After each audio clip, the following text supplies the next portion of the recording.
အိန္ဒိယနိုင်ငံကိုမြန်မာလူမျိုးတွေကအလဲသွားမယ်ဆိုရင်ဘယ်နိုင်ငံကပဲသွားအိန္ဒိယ e-visa လိုပါတယ်။အိန္ဒိယ e-visa အတွက်လိုအပ်တဲ့စာရွက်စာတမ်းတွေကတော့ဒီစာရွက်ရှောက်ပြီးရဆိုရင် passport ရှေ့စာမျက်နှာ6လသက်တမ်းကြာရမယ်။ဓာတ်ပုံအိမ်အောင်စုမှတ်ပုံတင်နဲ့ကိုယ်အလောက်ခံဗမာလောက်ခိုင်းတာလဲ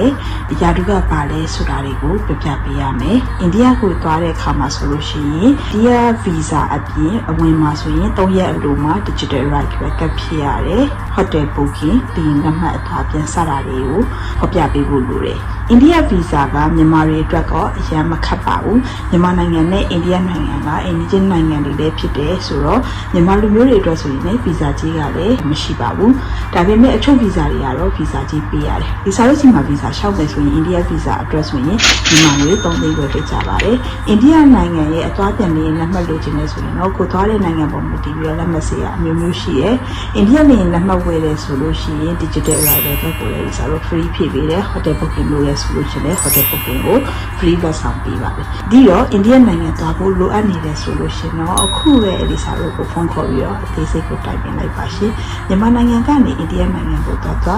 ထိုင်းနိုင်ငံကနေအိန္ဒိယနိုင်ငံကိုသွားဘယ်နိုင်ငံကမဆိုမြန်မာလူမျိုးတွေအတွက်အိန္ဒိယနိုင်ငံသွားဖို့အတွက်ကို visa နဲ့နေလက်မှတ်တွေကိုဝန်ဆောင်မှုပေးနေရမလို့ခုပဲဒီစာတော့ကိုဆက်ပြလိုက်ပါရှင်။အားလုံးပဲစီးပြီးပြည့်တဲ့ခရီးအများကြီးတောင်းနိုင်ကြပါစေရှင်။ဒီစာပါ